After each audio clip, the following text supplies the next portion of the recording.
Hello, నమస్తే అండి. శ్రీమతి మాదిరెడ్డి సులోచన గారి తరంగాలు నవల మొదటి భాగానికి స్వాగతం అండి. డాక్టర్ గారు, ఓ డాక్టర్ గారు. డాక్టర్ జ్ఞానాదేవి పేపరు కింద పెట్టింది. ఈ లోపల తలుపులు బాదిన చప్పుడు వినిపించింది. అప్పుడే భోజనం ముగించి పేపర్ పట్టుకుంది. గోపు అని పిలవబోయి ఆగిపోయింది. వాడు రాత్రి నుండి జ్వరంతో బాధపడుతున్నాడు. ఏ సినిమా చూసినా, ఏ కథ చదివినా డాక్టర్లను ఎంత దర్జాగా చూపిస్తారు, వర్ణిస్తారు. తన పని చూడు. పొద్దున లేచి పిల్లలను సిద్ధం చేసి బడికి వెళ్లే అనిల్కు అన్నీ సర్ది, శ్రీవారికి అన్నీ అందించి, మధ్యాహ్నానికి భోజనం క్యారియర్లో సర్దుకుని పలహారం చేసి 9 గంటలకు డ్యూటీకి వెళ్ళాలి. గోపుకు జ్వరమని చంటిదాన్ని కాస్త చూడమని పని మనిషికి చెబితే అదెంత గీరబోయిందో. చివరికి అంగీకరించినా తను రావటం 10 నిమిషాలు ఆలస్యం కాగానే పసిదాన్ని వదిలి వెళ్ళిపోయింది. ఏ మనుషులో కూలివాళ్లకి ఆత్మీయత ఎలా వస్తుంది? డాక్టర్ గారు, తలుపులు పగిలిపోయేలా ఉన్నాయి. అప్పుడే పడుకున్న పాప లేవగలదు. పడక గది తలుపులు చెరవేసొచ్చింది. బయట తలుపు గడియ తీసింది. ఓ 25-30 సంవత్సరాల్లోపు ఉండే వ్యక్తి ఆదుర్దాగా చూస్తూ నిలబడ్డాడు. అతను పరిచితుడిలాగే కనిపించాడు. ఎవరో జ్ఞాపకం రాలేదు. అతను ఆమె భావాలు చదివినట్టే త్వరగా జవాబు చెప్పాడు. నేను ఈ పక్కింట్లో అద్దెకుంటున్నానండి. అలాగా? తలుపు పక్కనే కాలింగ్ బెల్ ఉంది కదా, ఎందుకులా తలుపులు బాతున్నారు? కాస్త కటువుగానే అడిగింది. నేను బెల్ చూడలేదండి. అతను నొచ్చుకున్నాడు. పక్కింటికి మీరు కాస్త రావాలి. ఆ తర్వాత జ్ఞానాదేవి పక్కింటిని గురించి ఆలోచించింది. ఆ ఇల్లు ఓ క్రాఫ్ట్ ఇన్స్ట్రక్టర్ది. అతను నెలకో గది వేయిస్తాడు. తాము ఇల్లు కట్టేనాడు మున్సిపాలిటీ వాళ్ళు పెట్టిన తిప్పలు అన్నీ కావు. ఆకారం లేని గదులు వేయటానికి అతనికి అనుమతి ఎలా ఇస్తున్నారో. అతను కట్టే గదులు వైశాల్యం 8 అడుగుల పొడవుంటాయి. సహనం నేర్చుకోవటానికి ప్రభుత్వం ఎక్కడా పాఠశాలలు పెట్టలేదని పాపం ఇన్స్ట్రక్టర్ బాధపడి 9 కుటుంబాలుండే ఇంటికి ఒకే పంపు.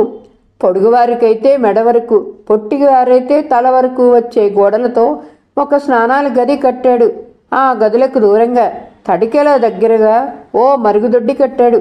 అద్దెకుండేవాళ్లు దానివల్ల వచ్చే అసౌకర్యం గురించి ఎన్నో చెప్తారు గాని సౌకర్యం గురించి ఆలోచించరు. ఈ కరువు రోజుల్లో తమ పొట్టలు నింపుకోవటమే కష్టమంటే బంధువులు వస్తే మర్యాదలు చేయటం మాటలా? ఆ ఇంటికి ఏ బంధువు రావటానికి సాహసించడు. ఒకవేళ వచ్చినా ఆ రాత్రి ఉండటానికి ఎవరూ సాహసించరు. సాహసించి ఉన్నా రాత్రి పడుకోవటానికి ఏ కొట్టునో ఆశ్రయిస్తారు. ఓ వైపు నుండి దొడ్డి కంపు, రెండో వైపు నుంచి గోడలు కూలి తమ పడతాయేమోనని తమ పైన భయం. జ్ఞానాదేవి భర్త ఆ ఇంటికి ముద్దుగా మాయామహల్ అని నామకరణం చేశాడు. 1 తారీఖున కనిపించిన వారు 15వ తారీఖున కనిపించరు. కాలేజీ కుర్రవాళ్ళు రాష్ట్ర వసతి గృహము అని పేరు పెట్టారు. ఏమండి మాట్లాడరు? ఉలికిపడి పక్కింటి ఊహల నుండి తేరుకుంది. ఫీజు ఫస్ట్కు తప్పక ఇస్తాను. ప్రాధేయపూర్వకంగా చూశాడు. ఫీజా? ఎవరికి? అతను వింతగా చూశాడు. తను ఇంతవరకు చెప్పింది ఈమె వినలేదా? మా ఆవిడకండి. కడుపు నొప్పితో తలగిలగిలా కొట్టుకుంటుంది. కాస్త వచ్చి చూడరు? పొద్దున బానే ఉందండి. నేను పనిచేసి భోజనానికి వస్తే తన్నుకుంటోంది. మీరేం పని చేస్తారు? నలిగిన ఖరీదైన బట్టలే వేసుకున్నాడు. మేస్త్రీ పనండి. గోడలు కడతాను అన్నాడు. ఆమె లోపలికొచ్చి చీర మార్చుకుంది. బ్యాగ్ పట్టుకుని తలుపులు చేరవేసింది. అతని వెంట బయలుదేరింది. మీరా? డాక్టరమ్మగారా? రండి రండి. ఆ ఇంటి యజమాని చేతులు జోడించాడు. తిరిగి నమస్కరించింది. చిన్న సందు, ఇరువైపులా గదులు నిండుగా సామాన్లతో ఉన్నాయి. పిల్లలు ఆడుకుంటున్నారు. ఆడంగులంతా ఒక గది ముందు నించున్నారు. అదే మేస్త్రి నివసించే గది అని ఊహించింది. ఆమెను చూడగానే ఆడంగులంతా పక్కకు తప్పుకున్నారు. జ్ఞానాదేవి టీవీగా నడవబోయింది. గుమ్మం టప్పుమని తలను ముద్దు పెట్టుకుంది. అమ్మా అంది అప్రయత్నంగా. అరే, మీ తలకు దెబ్బతిలిందా? అసలు మీరు చాలా పొడిగమ్మా. కోర్స్ డాక్టర్లు అలాగే ఉండాలి మరి, ఇంటి యజమాని సర్ది చెప్పాడు. అవి ఏం వినిపించుకోకుండానే ఇంట్లోకి వెళ్ళింది. ఆమె లోపలికి వెళ్ళగానే స్త్రీలంతా గుమ్మం దగ్గర గుమికూడారు. గదంతా చీకటి వ్యాపించింది. మసకగా స్త్రీ దొర్లుతూ కనిపించింది. మీరంతా కాస్త పక్కకు తొలగండి, ఆవిడకి గాలి కావాలి అన్నది. ఆడంగులంతా తొలిగారు. వెలుతుల్లో ఆ యువతి ముఖం చూసింది. బాధతో తన్నుకుంటుంది. జాలి వేసేలా ఉంది. కడుపు నొప్పా? అవునన్నట్టు తలుపింది. నొక్కి చూడబోయింది. అమ్మా అని ఆర్తనాదం చేసింది. అంతలో లోపల చెక్కలు అడ్డం పెట్టిన గదిలో నుంచి ఆరునొక్క రాగం తీస్తూ ఓ సంవత్సరన్నర కుర్రాడు వచ్చాడు. ఆ వెనుకల 3 ఏళ్ల పిల్ల ఎంగిలి పళ్ళెం పట్టుకొని వచ్చింది. వెక్కుతోంది. అమ్మా, కూరంతా అన్న లాక్కున్నాడే. ఫిర్యాదు. అంతా ఎక్కడే, అబద్ధాలు కూరదానా? కోపంగా రాబోయిన 5 ఏళ్ల అబ్బాయి అందరినీ చూసి లోపలికి వెళ్ళాడు. తండ్రి చిన్నపిల్లల్ని తీసుకుని లోపలికి వెళ్ళాడు. తరచూ వస్తుందా మీకు నొప్పి? ఈరోజే. రోజు రాయిలా తిరిగేది. 2-3 గొంతులు వినిపించాయి. మరలా గుమ్మంలోంచి వచ్చే వెలుతురికి ఆనకట్ట పడింది. దయచేసి మీరంతా కాస్త దూరంగా ఉంటే నా పని తేలికవుతుంది. ఆమె పొట్ట చూడాలి. కాస్త అసహనంగా తీవ్రంగా ఉంది గొంతు. అయ్యో, మనిషి బాధపడుతుందని వచ్చాము అని ఒకరంటే, మేము ఆడవాళ్ళమే, పొట్ట చూస్తే వద్దంటామా అని మరొకరు మూతి తిప్పారు. అందరూ దూరంగా వెళ్ళారు. ఓ స్త్రీ మాత్రం అక్కడే నిల్చుంది. సగం పురాతనంగా, సగం అధునాతనంగా అలంకరించుకుంది. టీవీగా జ్ఞానాదేవి వంక చూసింది. ఇంజెక్షన్ అవసరమా? అధికారయుతంగా ప్రశ్నించింది. ఆమెకేం జవాబు చెప్పక రోగితో మాట్లాడి అన్ని విషయాలు తెలుసుకుంది. ఎంత ప్రమాదం! అలాంటి నాటు మందులు వాడవచ్చా? ఏం చెయ్యాలమ్మా? పెళ్ళై 6 ఏళ్ళు, అప్పుడే 3 పిల్లలు, 2 సార్లు కడుపులు పోయాయి. ఉన్నవాళ్లతో వేగలేకపోతున్నాను. మళ్ళీ కడుపంటే భయం వేస్తుంది. ఆ అమ్మాయి కళ్ళలో నీళ్లు తిరిగాయి. ఆ క్షణంలో అసహాయులైన అబలల పట్ల విపరీతమైన జాలి వేసింది ఆమెకు. ఈ ఒక్కసారికి కానిచ్చి పిల్లలు లేకుండా ఆపరేషన్ చేయించుకో, అంతేగాని ఇలాంటి మందులు తింటే చాలా ప్రమాదం, ప్రాణానికి కూడా ముప్పు రావచ్చు. ఆపరేషనా? అదిరిపడ్డట్టే చూసింది. మా పెద్దవాళ్ళు ఒప్పుకోరండి, అసహాయంగా అన్నది. మహా ఉంటే 20 ఏళ్ళు ఉంటాయేమో. పిల్లలు లేకుండా ఆపరేషనా డాక్టర్ అమ్మా?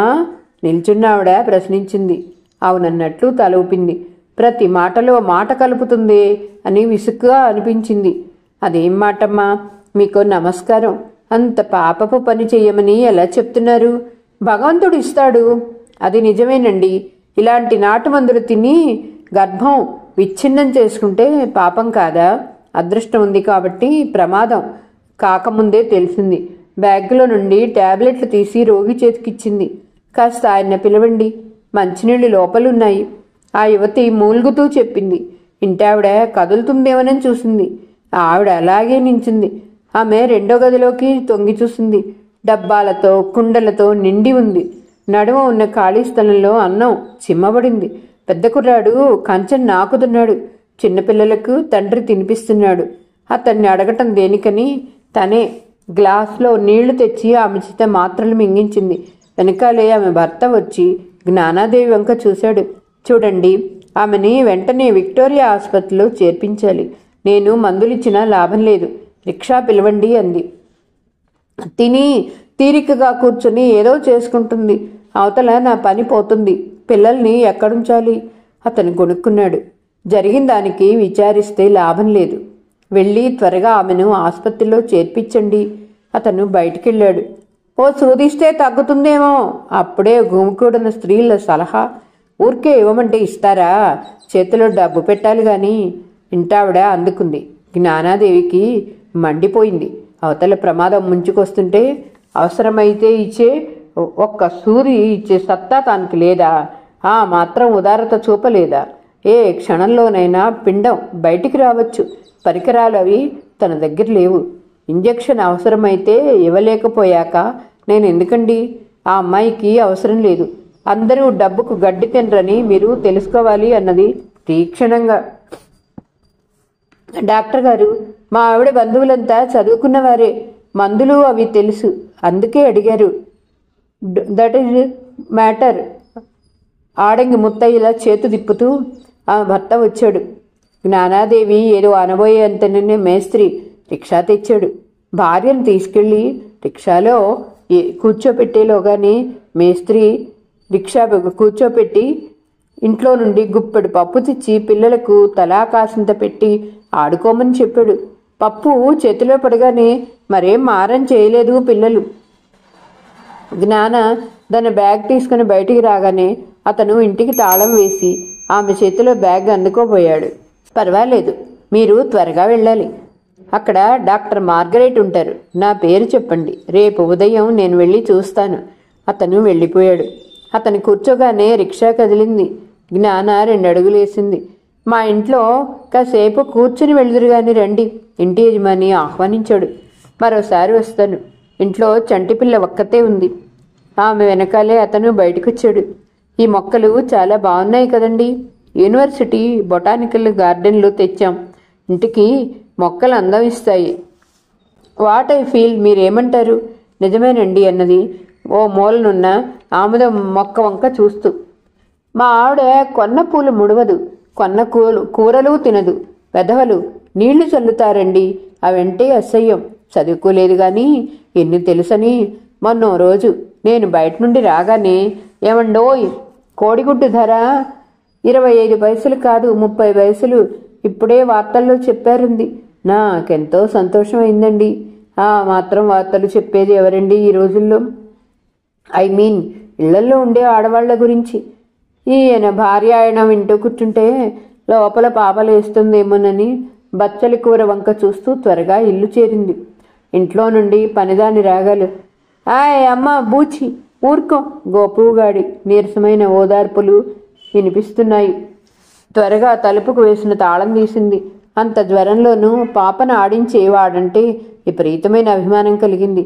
అదే సమయంలో గనక శేఖర్ చూశాడా, నీవు డాక్టర్ ఎలా చదివావో, వాడి జ్వరం పసిదానికి అంటదు అంటాడని తెలుసు. త్వరగా కూతుర్ని తీసుకుంది. పాల సమయం అయిందమ్మా, మీరింట్లో ఉన్నారని లేపలేదు. అమ్మాయి లేచి ఏడుస్తుంది, నీళ్లు పడేశాను. త్వరగా వాడు వంట ఇంట్లోకి వెళ్ళాడు. జ్ఞానాదేవికి సిగ్గు వేసింది. పసిదాని పాల టైం వాడికి గుర్తుంది, తనకు జ్ఞాపకం లేదు. అంటే మరి ఉద్యోగస్తులు అవగానే పిల్లలను పనివారికి అప్పగించాల్సిందేగా.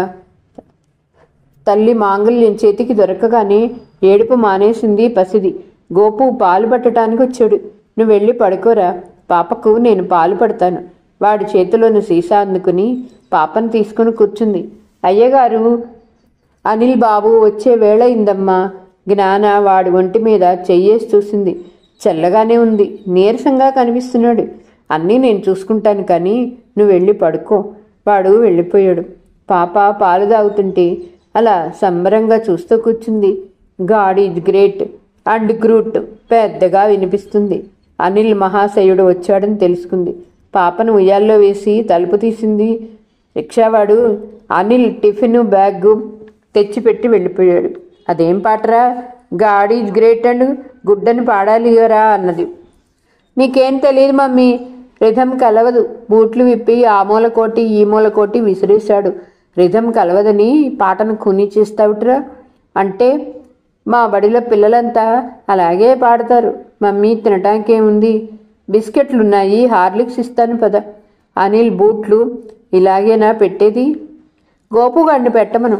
మమ్మీ నాకు బిస్కెట్లు వద్దు, పకోడీ కావాలి. ఈ రోజుకు తీసుకో, రేపు చేస్తాను. వాడు ఆముదం తాగినట్టు మొహం పెట్టాడు. వాడు ఇష్టప్రకారమే చేద్దామని వంటింట్లోకి వెళ్ళింది. శనగపిండి డబ్బా ఖాళీగా కనిపించింది. ఉద్యోగానికి వంటకు పొత్తు కుదరదు అనుకుని నవ్వుకుంది. అన్నీ రేపు చేస్తానురా, ఈ పూట ఉన్నవి తీసుకో. అయితే 4 అణాలు ఇవ్వరాదు, చక్కని బూందీ వస్తుంది. పిల్లల కోరికలను ఎంతకని చంపుతుంది. పావలా తీసి వాడి చేతిలో పెట్టింది. గంతులేస్తూ వెళ్ళిపోయాడు వాడు. సోఫాలో అస్తవ్యస్తంగా పడి ఉన్న మ్యాగజైన్స్ పేపర్లు తీసి బీరువాలో పెట్టింది. బయట కారు హారన వినిపించింది. ఆమె గుండెల్లో రాయి పడింది. వెంటనే వంటింట్లోకి పరుగులు పెట్టింది. కాఫీకి నీళ్లు పడేసింది. జ్ఞాన, అత్యవసరంగా వెళ్ళాలి. గోపు కాఫీ పట్రా. బయట నుండే ఆర్డర్ జారీ చేశాడు శేఖర్. గుండెలు పీకుతున్నా ముఖానికి చిరునవ్వు పులుముకొని భర్తకు ఎదురొచ్చింది జ్ఞానాదేవి. గోపుకు జ్వరంగా ఉందండి, మీరు మొహం కడుక్కునేలాగా కాఫీ తయారవుతుంది. గోపుకి జ్వరం వస్తే నీకేమైంది? అందుకే స్నేహితులు ఏ హోటల్లోనో తాగి వెళదామంటే ఈరోజు ఇంటి పట్టునుంటావు, నొచ్చుకుంటావని వచ్చాను విసుగ్గా చెప్పాడు. బస్సు అందక లేటుగా వచ్చాను. రాగానే పక్కింటి ఆవిడకు సుస్థిగా ఆమె మాటలు వినే ఓపిక అతనికి లేదు. పక్కింటామే ఎదురింటామే అన్నీ కుంటి సాగులు. చదువుకున్న ఆడవారిని కట్టుకొని సుఖపడిందెవరట? ఉసూర్మంటూ బాత్రూం వైపు వెళ్ళాడు. ఆమెకు కళ్ళనీళ్ల పర్యంతరమైంది. ఎవరిని అన్నా సహిస్తుంది గాని కట్టుకున్న వారంటే ఇన్ని మాటలెందుకు? మీరు వచ్చే వరకు తయారవుతుందిగా. అతను వెనుదిరిగి తీక్షణంగా చూశాడు. తయారవదని కాదు, నా విషయాల్లో నీకింత నిర్లక్ష్యం దేనికని? అంత సంపాదిస్తున్నానని గర్వమేగా. నిస్సహాయంగా వంటింట్లోకి వెళ్ళిపోయింది. వాదించి లాభం లేదు. కాఫీ చేసి అన్నీ ట్రేలో పెట్టుకుని తెచ్చింది. మొహం తుడుచుకుంటూ శేఖర్ వచ్చాడు. అతని ముందు ట్రే పెట్టి అద్దం, దువ్వెన, బ్రష్ తెచ్చింది. కాఫీ తాగి క్రాఫ్ దువ్వుకుని బట్టలు దుమ్ము బ్రష్తో దులపసాగాడు. అనిల్ చేతిలో పొట్లం పట్టుకుని వచ్చాడు. ఏమిట్రా అది? కారపోసి డాడీ, నా గణాలకే ఎంత పెట్టాడో చూడు. గర్వంగా చూశాడు. డబ్బులు ఎక్కడివి? అతను కనుబొమ్మలు ముడుచుకున్నాయి. నేనే ఇచ్చానండి. వాడు బిస్కెట్లు వద్దని గోల పెడితే వాడు గోల పెట్టగానే నీకు జాలి కలిగింది. అవునా? నీకు పేరెవరు పెట్టారో గాని మూర్ఖులు. జ్ఞాన చేసేవన్నీ అజ్ఞానపు పనులే. వాడు అడిగితే చేసి పెట్టలేకపోయావా? పని చేస్తే హోదాకి భంగం కదూ. తండ్రి అంతలా చిందులు తొక్కాల్సిన అవసరమేమో అనిల్కు అర్థం కాలేదు. అందుకే తల్లివంక బిక్కమొహంతో చూశాడు. వాడి చూపులు భరించలేకపోయింది. వచ్చే కోపాన్ని, ఆవేశాన్ని సంస్కారం అనే తెర కింద దాచింది. ఈరోజు ఇంట్లో పిండి లేదు. పిల్లవాడి ముందు అన్ని మాటలు అనుకుంటేనేం? ఇదో ఫాల్స్ ప్రిస్టేజీ. అన్నట్టే గోపగాడికి జ్వరం కదూ. రాత్రికి భోజనం ఉందా? హోటల్లో తినరావాలా? ఎటకారంగా ప్రశ్నించాడు. ఇదివరలో ఎప్పుడైనా పనివారు రాకుంటే హోటల్లో తిన్నారా? ఎదురు ప్రశ్నలు నచ్చవు. చదువుకున్నవారు కదూ, సమానత్వం ఉందాయే హేళన చేస్తూ వెళ్ళిపోయాడు. కారు కాంపౌండ్ దాటగానే అనిల్ తేలికగా నిట్టూర్చాడు. మమ్మీ, కారపూస తినొద్దా? ఇప్పుడు తినమ్మా. మరోసారి బజారు వస్తువులు తినొద్దు. అవి ఆరోగ్యాన్ని పాడు చేస్తాయి. నాన్నగారికి ఎంత కోపం వచ్చిందో చూసావుగా అంది. పో మమ్మీ, నాన్నగారు ఎప్పుడు ఇంతే. నేను తెచ్చినవి గాజుబీరువాలో ఉంటాయి. ట్యాంక్ బండ్ మీద డాడీ, విల్సన్ అంకులు దుమ్ము పట్టిన బఠానీలు కొని తినలేదా? కావాలంటే వచ్చా కడుగు. వాడు గొంతు చించుకొని అరిచాడు. 5 ఏళ్లు దాటిన అనిల్ వాదన సరైంది. తమకు ఆంక్షలు పెట్టే పెద్దలు వారెంతవరకు ఆరోగ్య సూత్రాలు పాటిస్తారో అని పిల్లల వాదన. ఇంత చిన్నప్పుడే ఇలాంటి ప్రశ్నలు వేస్తే మంచిది కాదు. తండ్రి పట్ల విముఖత పిల్లాడి మనసులో ఉండటం భావ్యం కాదని తలిచిందామె. నాన్నగారు పెద్దవారు. సూక్ష్మజీవులు ఆయన శరీరంలోకి ప్రవేశించిన ఎదుర్కొనే శక్తి ఉంది. అనిల్, నువ్వు చిన్నవాడివి. అయినా అలా పెద్దవారిని అన్ని విషయాలు అడగొద్దమ్మా. ఖాళీ కప్పులు తీసుకుని వెళ్ళిపోయింది. తల్లి మాటలు అర్థం అయ్యాయో లేదో గాని మరేం మాట్లాడగా వాడు ప్రీతిగా కొని తెచ్చుకున్న పదార్థం తింటం మొదలుపెట్టాడు. వాడికి హార్లిక్స్ కల్పించింది. సమయం చూసింది. 5 దాటింది. పని మనిషి వచ్చే సూచనలు కనిపించలేదు. ఇల్లంతా అడవిలా ఉంది. శేఖర్ విడిచిన లుంగీ, బనీను మంచం మీద పడున్నాయి. టవల్స్ అక్కడ ఇక్కడ తల మూల పడున్నాయి. పొద్దుట తను వెళ్ళాక షేవ్ చేసుకున్నాడేమో. సామాన్లన్నీ డ్రెస్సింగ్ టేబుల్పై కుప్పగా పడున్నాయి. పౌడర్ డబ్బా మోత్తేసింది. కింద బూట్ పాలిష్ డబ్బా అంతే. అవి ఎండిపోతే తిట్లు ఆమెకి. అన్నీ సర్దింది. పాప పుణ్యమా అని గోల చేయక ఉయ్యాల్లో ఆడుకుంటుంది. చీదరగా ఉన్న ఇల్లు మొదట చిమ్మాలనిపించింది. చీపురు తీసుకుంది. అమ్మా, నేను తుడుస్తాను, ఇటివ్వండి. గోపు వచ్చాడు. తనంటే ఆ మాత్రం ఆదరణ ఉన్నవాడంటే ఎంతో ప్రేమ కలిగింది. పొద్దు గోపు, మాత్ర ఇస్తాను.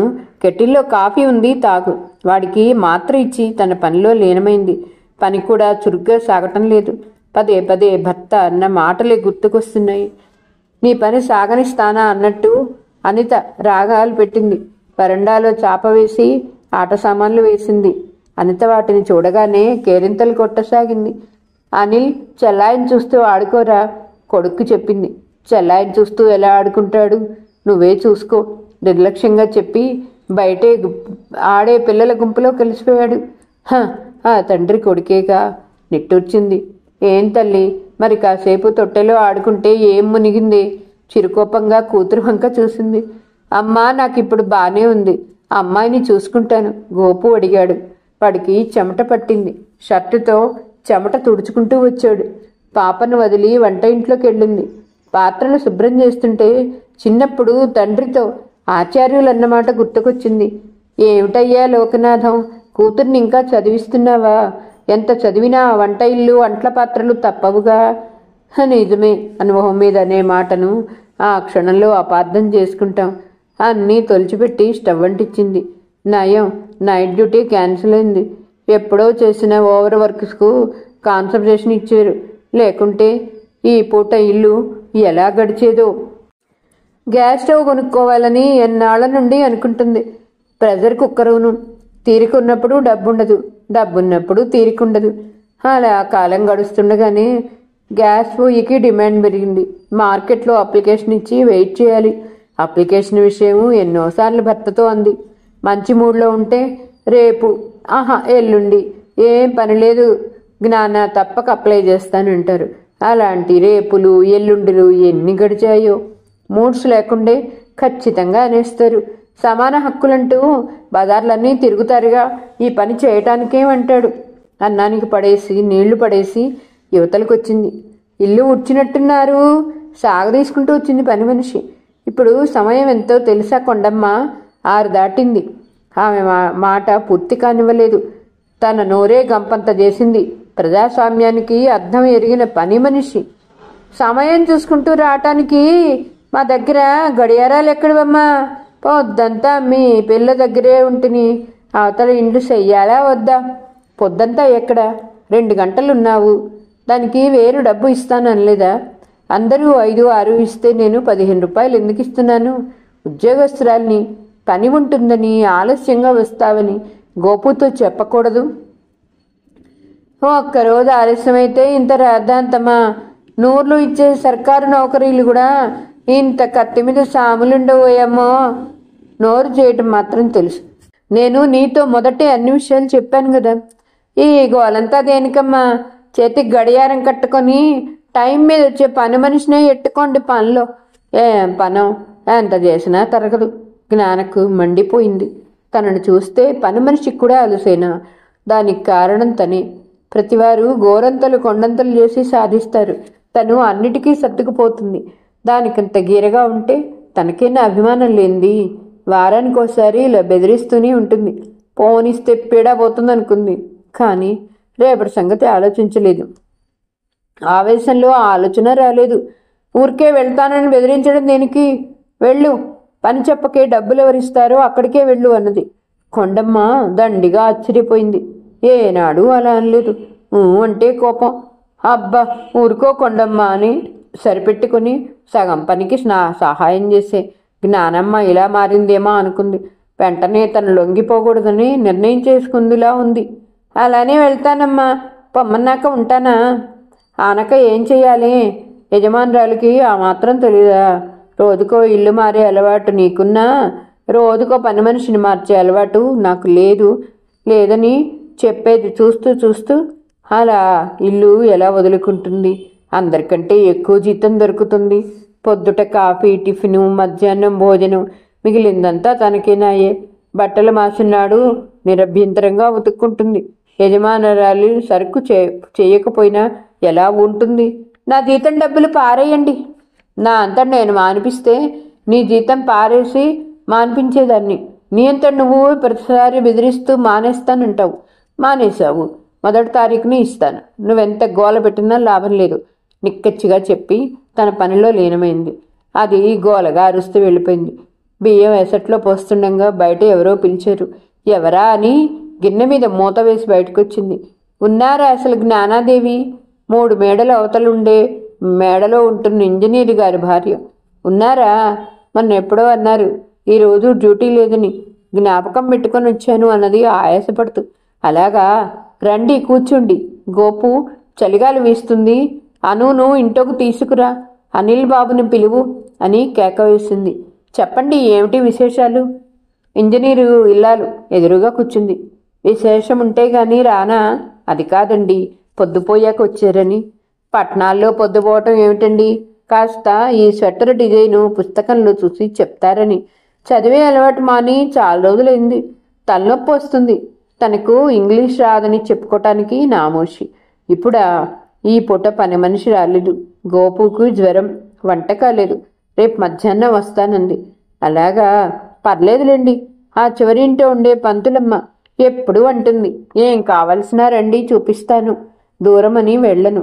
పాపం మా మంచి మనిషి, ఇతరుల కోసం తన పని మానుకుంటుంది. అన్నట్టు మీ పనవ్వ గేటు దగ్గర కనిపించిందే. రాదనుకుని పని చేసుకున్నాక వచ్చింది. ఆమె అడిగే ప్రశ్నలకు అంతుండదని తెలుసు. ఏదో గొడవ పడ్డట్టున్నారు. ఆహా, ఏం లేదు. అది ఏమేమో వాగుతుంటేను. అంతేనా? దాని సొమ్ముపోయినట్టు మాట్లాడుతుంటే ఈ పనివాళ్లతో ఇదే చిక్కు. మనమే సర్దుకుపోవాలి. అయినా మీకేం తక్కువ? ఇద్దరూ సంపాదిస్తున్నారు అయ్యే. ఓ వంట మనిషిని, ఓ పని మనిషిని పెట్టుకునే సత్తా ఉంది. ఓ బాణం వేసింది. ఆవిడతో వాదన వేసుకుంటే తెమిలే పని కాదు. కూర్చోండి, అన్నం చూసొస్తానని వెళ్ళి అన్నం దించి బంగాళదుంపలు పొయ్యి మీద వేసొచ్చింది. గోపు అంతనిచ్చి వెళ్ళాడు. మీ పాపకేం మందులు ఆడారు? లావుగా బంతిలా ఉంది. మా చెంటాడు రేవటలా ఉన్నాడు. ఏం చెయ్యాలో అన్నది దిగులుగా. ఏం మందులు వాడనండి. పాపం, దానికి వారానికి ఒక్కోసారి తిండి కూడా సరిగ్గా ఉండదు. నమ్మలేనట్టు చూసింది ఆవిడే.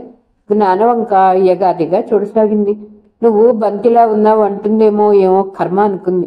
మీరు లావుగా ఉన్నా సమంగా ఉన్నారు. నాకేమో పొట్టొస్తుంది. ఏం వాడతారు? ఏం వాడనండి. శరీర పరిశ్రమ ఉంటే బాగుంటుంది. మీకొకసారి చెప్పాను, గోధుమలు వాడమని అన్నది.